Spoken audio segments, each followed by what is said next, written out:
నమస్తే. తెలంగాణ రాష్ట్ర రాజకీయాల్లో జూన్ 2 అనేది ఒక ప్రత్యేకత సంతరించుకున్నట్టు తెలుస్తోంది. సో కల్వకుంట్ల కవిత ఎప్పుడైతే మాజీ ముఖ్యమంత్రి కేసీఆర్కు డాడీ అని 7 పేజీల లేఖ రాసిందో, లేఖ రాసిన నాటి నుంచి నేటి వరకు కూడా మరి కల్వకుంట్ల ఫ్యామిలీ చుట్టూ చర్చ జరుగుతుంది. ప్రధానంగా కల్వకుంట్ల ఫ్యామిలీలో ఆధిపత్య పోరు పెరిగింది. అన్నా చెల్లెలకు పడట్లేదు, మరి మరి అదేవిధంగా భావబామర్దులకు పడట్లేదు, తండ్రి బిడ్డలకు పడట్లేదు, ఒక పెద్ద ఎత్తున చర్చ జరుగుతుంది. కల్వకుంట్ల కవిత నిన్న ఒక చిట్చాట్ చేసింది మీడియా మిత్రులతో. మరి ఆ చిట్చాట్లో అనేకమైనటువంటి అంశాల గురించి చెప్పింది. ప్రధానంగా అందులో బీఆర్ఎస్ బీజేపీ రెండు కలవబోతున్నటువంటి అంశం కావచ్చు, ఎంపీగా నన్ను ఓడగొట్టింది సొంత పార్టీ ఎమ్మెల్యేలు అనేటువంటి అంశం కావచ్చు, లేకపోతే కేసీఆర్ గారి నాయకత్వంలో మాత్రమే మేము పనిచేస్తాం, కేసీఆర్ నాయకుడు కాకుండా ఇంకా ఏ నాయకుడు వచ్చినా మేము పనిచేయలేమన్నటువంటి అంశం కావచ్చు. ఇట్లా చాలా అంశాలు ప్రస్తావించింది కల్వకుంట్ల కవిత. ఒక్కసారి మాట్లాడే ప్రయత్నం చేద్దాం. మనతో పాటు మాజీ ఎమ్మెల్సీ కాంగ్రెస్ పార్టీ సీనియర్ నాయకులు రాములు నాయక్ గారు ఉన్నారు. సో రాములు నాయక్ గారు, బీఆర్ఎస్ పార్టీకి సంబంధించి మీకు చాలా అంశాలు తెలుసు, గతంలో మీరు బీఆర్ఎస్లో పనిచేశారు. సో ప్రధానంగా కల్వకుంట్ల కవిత జూన్ 2న ఒక కొత్త ఎజెండాతో సామాజిక తెలంగాణ అనేటువంటి అంశంతో మరి ఒక కొత్త పార్టీ ముందుకు రాబోతున్నట్టు ఒక చర్చ జరుగుతుంది. దాంతోపాటు కాంగ్రెస్ పార్టీలో కూడా జాయిన్ అవుతున్నట్టు ఒక చర్చ జరుగుతుంది. ఎట్లా చూస్తారు ఈ రెండు అంశాలకు, ఏం చెప్తారు? ఇవాళ ఆమె తండ్రికి ఉత్తరం రాస్తుంది, తర్వాత ఏమో కేసీఆర్ ఎంబడి చుట్టూ అంతా దయ్యాలు ఉన్నారు, ఉద్యమకారులు లేరని చెప్పారు. కానీ 10 సంవత్సరాలు అధికారంలో ఉన్నప్పుడు గిట్ట సేమ్ పరిస్థితే కదా. ఆ రోజు ఉద్యమంలో లేనోళ్ళేమో మంత్రులు లేరు, ఉద్యమంలో ఉన్నోళ్ళకేమో మీరు నాటువంటి వాళ్ళని గెంటేసిరు బయట. నాకు కానీ ఈటెల రాజేందర్ కానీ నాయి నరసింహారెడ్డి అటువంటి వాళ్ళని బయటికి పంపించేసారు. మీరు పంపించినప్పుడు ఆ రోజు యాదుకు రాలే, ఉద్యమకారులు యాదుకు రాలే, ఆ రోజు ఎర్రబల్లి దయాకర్ యాదుకు రాలే. ఇవాళ ఆమె ప్రాధాన్యత తగ్గింది. ఎందుకు తగ్గిందంటే ఇంతకుముందు మనం ఏ పాపం చేసినా పైన పోయి అరే పాపం తీర్చుకుంటావురా అది ఉంటుంది అంటుండే. కానీ ఇప్పుడు భగవంతుడు ఏం చేసిండంటే ఎక్కడైతే పాపం చేస్తామో అక్కడనే బతికినన్ని రోజులు ఆ పాపం అక్కడనే ఇది చేసుకోవాలనే ఉద్దేశంతో ఆమె ఇది చేస్తాం. ఈడ కొట్లాట ఎందుకండి? కొట్లాట ఏమని ఉంది ఈడ? ఇంకా తెలంగాణలో ప్రజలకు 2 పార్టీలు 3 పార్టీలు ఉన్నాయి, సస్యశ్యామలంగా మంచిగా ఉన్నారు, ప్రజలు హాయిగా జీవిస్తున్నారు. ఇది మొత్తం పోయింది, నేను పార్టీ పెడతా జూన్ 2వ తేదీ అని చీట్చాట్ చేసుకుంటా. ఏమంది పార్టీ పెడుతుంది? పెడితే ఏమంది ప్రజలు ఇదైపోయారు.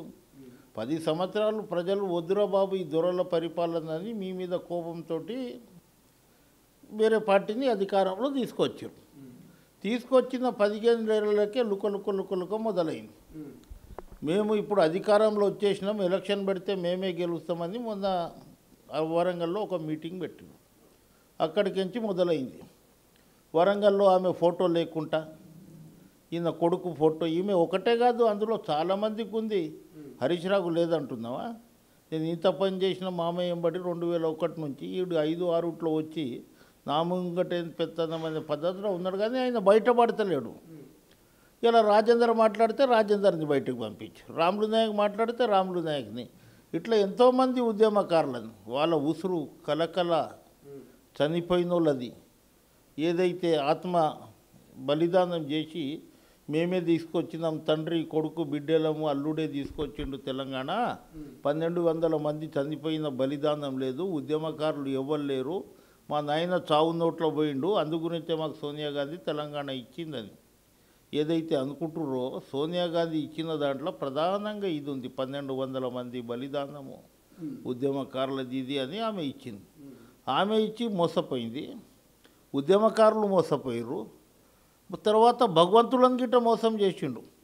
జహాంగీర్ పీర్ల దర్గాను, మన ఏది భద్రాచలం రామునికి, తర్వాత ఏమో మన కొండగట్టుకు ఏమన్నాడు, అక్కడ జహాంగీర్ పీర్ల దర్గాకి పోతే నేను 100 కోట్లు ఇస్తా అని జీవో తీసిండు, కానీ 100 పైసలు ఇవ్వలేదు.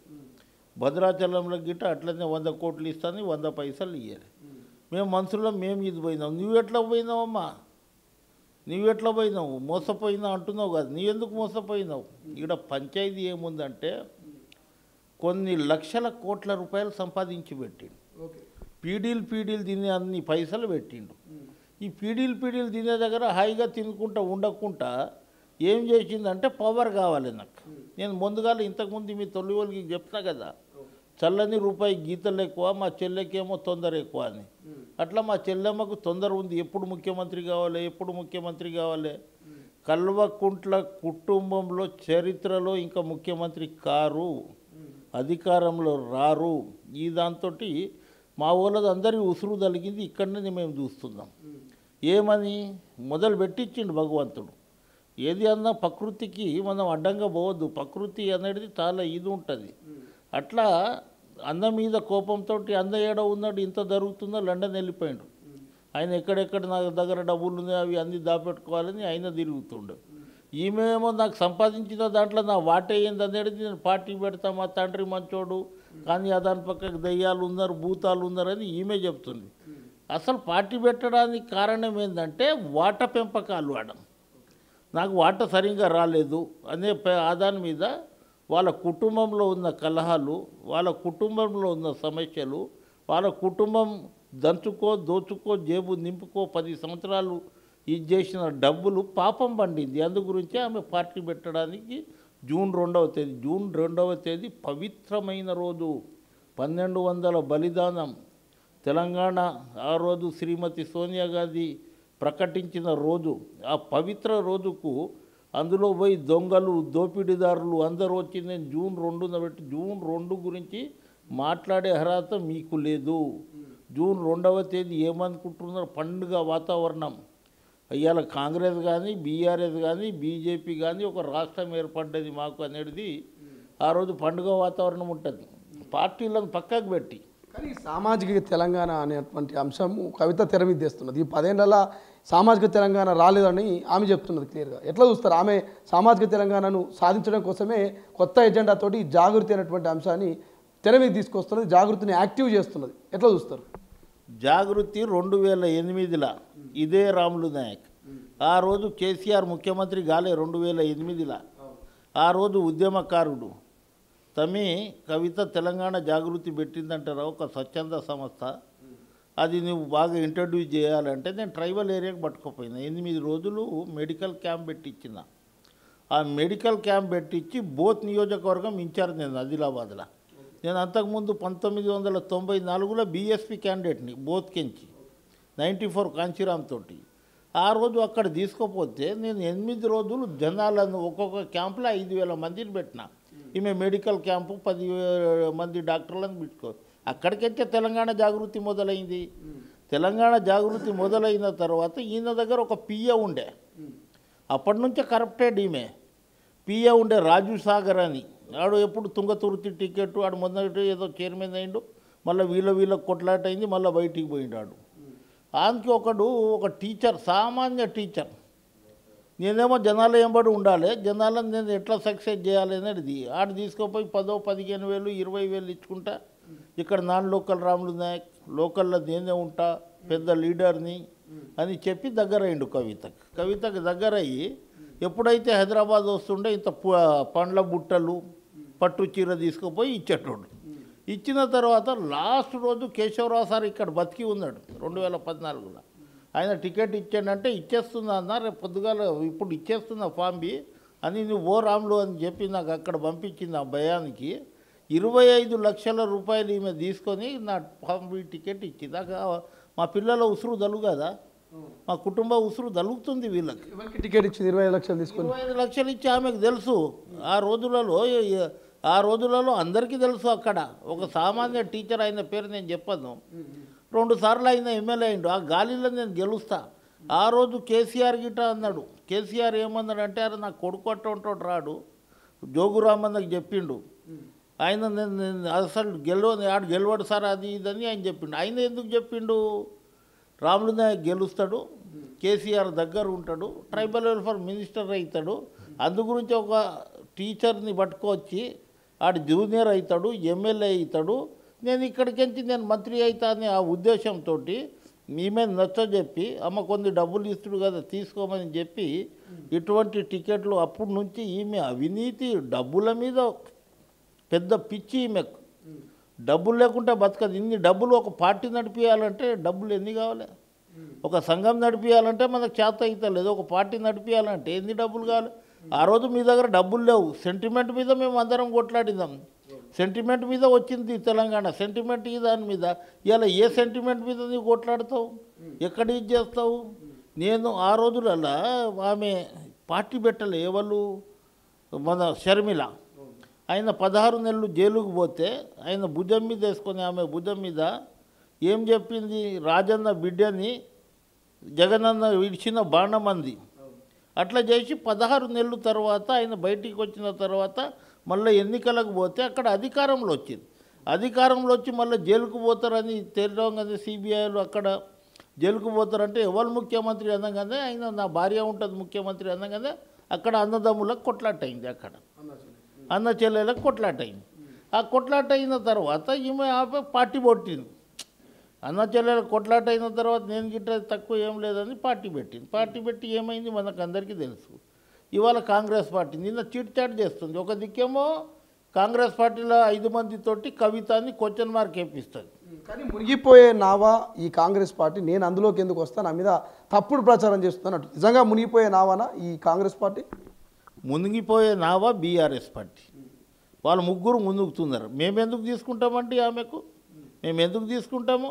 ఆ రోజు ఉద్యమంలో ఆ రోజు కాంగ్రెస్ పార్టీకి పనిచేసిన ఆమెకు విజయశాంతికి గుర్తించి ఎమ్మెల్సీ ఇచ్చిదాము.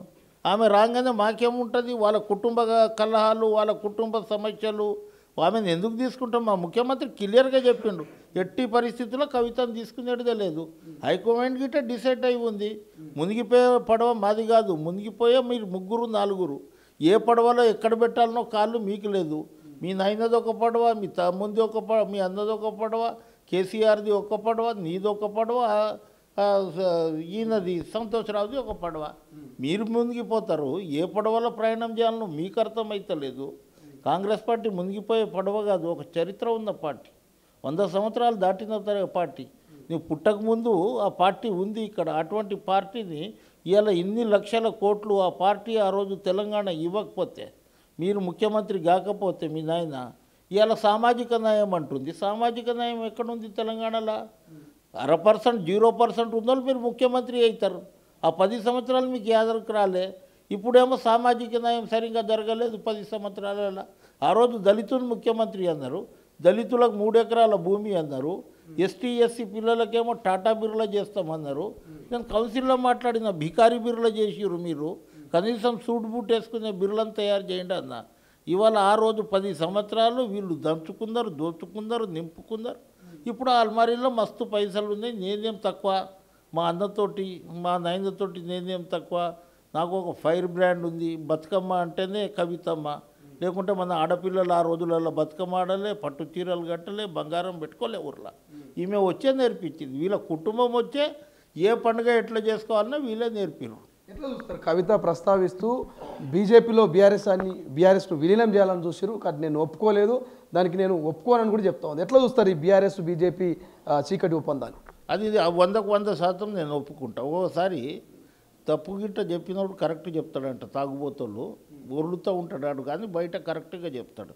ఈ లిక్కర్ స్కామ్లో ఈమె పోయినప్పుడు ఒక సందర్భం వచ్చినప్పుడు అక్కడ పైకెంచి కమాండింగ్ ఏది కేంద్ర ప్రభుత్వం అక్కడికించి ఒత్తిడి పెరిగిన తర్వాత నువ్వు మా దాంట్లో విలీనం అయితే, అది మాకు గిట్ట తెలుసు, విలీనం అయితే మీకు బిడ్డకి ఏముండదు, నీకేముండదు, నీ మీద ఉన్న కాళేశ్వరం కేసులు అన్నీ చేస్తామన్నారు. అప్పుడు ఈమె ఒప్పుకుందా ఒప్పుకోలేదా ఆమెకు తెలుసు, వాళ్ళ తండ్రికి తెలుసు, తమ్మునికి తెలుసు, అన్నకి తెలుసు, ఈమెకి తెలుసు, సంతోషరావుకి తెలుసు. వాళ్ళు చెప్పాలి.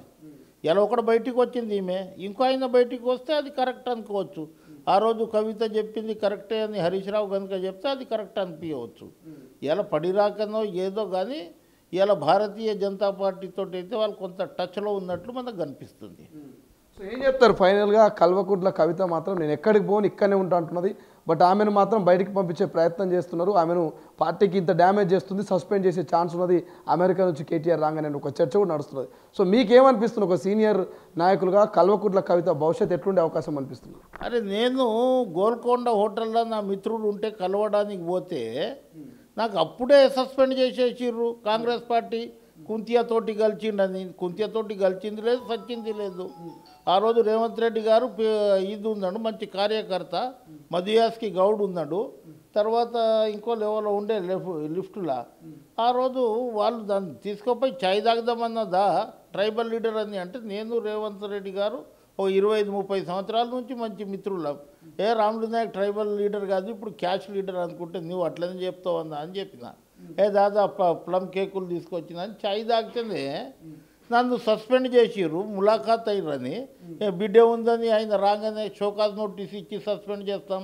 ఈటల రాజేందర్ని బయట కొట్టినప్పుడు ఏ షోకాజ్ నోటీస్ ఇచ్చారు? రాములు నాయక్ని బయట ఎలగొట్టినప్పుడు ఏ షోకాజ్ నోటీస్ ఇచ్చారు? మీ దగ్గర దమ్ము ఉంటే ముందుగా సస్పెండ్ చేయండి, ఆమెకు సస్పెండ్ చేయండి. ఒక దిక్కు ఏమో బిడ్డ ప్రేమ, ఒక దిక్కు ఏమో కొడుకు ప్రేమ. ఈయన ఏమో రాయబారం పంపిస్తాడు, నిన్న ఇద్దరికి పంపించిండు. అక్కడ రాయబారంకి ఇద్దరు వెల్మ దూరాలు పోయిరు ఆడ. అది అన్నీ చేసిన తర్వాత వాళ్ళ ఒక రూల్ మాకు ఒక రూలా? ఉద్యమకారులు ఏమన్నాడు ఆయన? సార్ ఫలాని రాములు నాయక్ మీరు ఇది చేస్తే ఏమవుతుందో ఇటువంటి వాళ్ళు పోతే అన్నాడు. ఇవాళ ఏమవుతుంది మళ్ళీ చేయరాదు? చేయి, నువ్వు చేయక నీకు బంధుప్రీతి ఎక్కువ ఉంది, బంధువులు అంటే ఇది ఉంది నీకు. ఇవాళ మా కష్టం మీద, మా చెమటల మీద, మా బలిదానం మీద మా ఉద్యమకారులు రోడ్లపై ఇప్పుడు రోడ్డు మీద ఉన్నారు. వాళ్ళ ఉసురు మీకు తప్పకుండా జరుగుతుంది.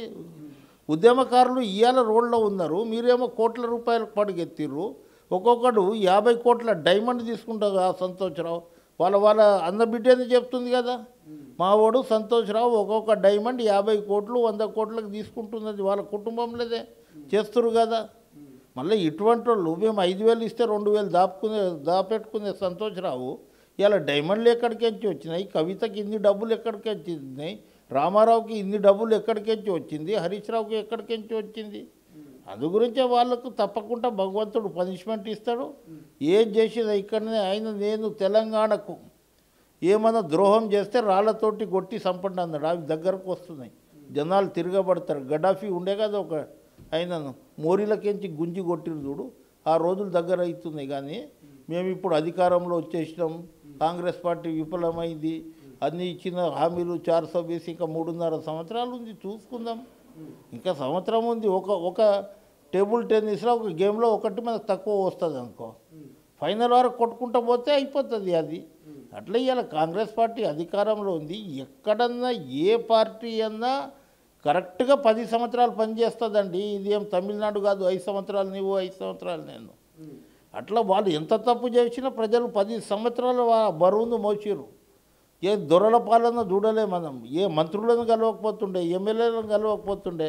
ఇప్పుడు పాలన పోగానే పవర్ పోగానే అందరు కలుస్తున్నారు బయటికి వచ్చి. ఆ రోజు ఎవరిని మాట్లాడిపియలే, మీ తండ్రి ఎవరిని మాట్లాడిచ్చిండా? ఆ రోజు ఉద్యమకారులను మాట్లాడిచ్చిండా? ఆయన రావాలి, మైక్ పట్టుకోవాలి, డైరెక్ట్ మాట్లాడాలి.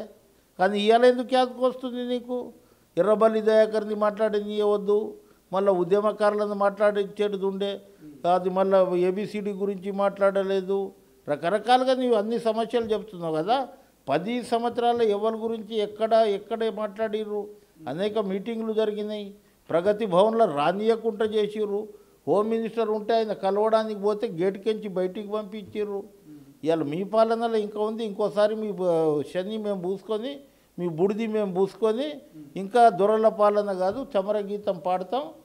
తెలంగాణకు స్వాతంత్ర్యం తీసుకొచ్చిందాం ఈ ఎలక్షన్లో. ప్రజాస్వామ్య పద్ధతిలో ప్రజల దగ్గర పాలన, ప్రజల దగ్గర ఇది ఉంటుంది. ఇక్కడ ప్రజాస్వామ్యం ఉంటుంది. 100% వీళ్ళకు తగిన గుణపాఠం తెలంగాణ ప్రజలు చెప్తారు. ఇది మొత్తం మీద సో మాజీ ఎమ్మెల్సీ రాములు నాయక్ క్లియర్ చెప్తా ఉన్నారు. అక్కడ మేము చాలా అవమానపడ్డాం, ఉద్యమకారులకు అక్కడ గెంటివేయబడ్డరు. సో కేవలం కొంతమంది నాయకుల్ని కలిస్తేనే మమ్మల్ని మరి సస్పెండ్ చేసినటువంటి కేసీఆర్ ఎందుకు ఇప్పుడు మరి తన బిడ్డ ఈ రకంగా మరి అన్ని అంశాలని తెర మీద తీసుకొస్తూ పార్టీ గురించి మరి కుటుంబం గురించి ఇంత చర్చ జరుగుతూ ఉంటే ఎందుకు ఇప్పటి వరకు మరి ఆమెను సస్పెండ్ చేయట్లేదు? సో భవిష్యత్తులో ఖచ్చితంగా తెలంగాణ ప్రజలే కేసీఆర్ను రాళ్లతో కొడతారు, మా ఉసురు ఊరికే పోదు, ఇంతకు ఇంకా అనుభవిస్తారంటూ మరి రాములు నాయక్ తన ఆవేదన వ్యక్తం చేస్తున్నటువంటి పరిస్థితి. చూద్దాం భవిష్యత్తులో కల్వకుంట్ల కవిత నిజంగా కొత్త పార్టీ పెడుతుందా, పెడితే సక్సెస్ అవుతుందా, లేక షర్మిలా లాగా మళ్ళీ కాంగ్రెస్లోనో బీజేపీలోనో విలీనం చేస్తుందా, ఏం జరగబోతుంది భవిష్యత్తులో అనేది ముందు చూడాల్సిన అవసరం ఉంది. కెమెరా పర్సన్ అజయ్తో శ్రీశైలం, తొలి వెలుగు, హైదరాబాద్. ప్రపంచంలో ఏ మూల ఏ క్షణం ఏం జరుగుతుందో వేగంగా తెలుసుకోవడానికి తొలి వెలుగు వాట్సాప్ ఛానల్ని ఫాలో చేయండి.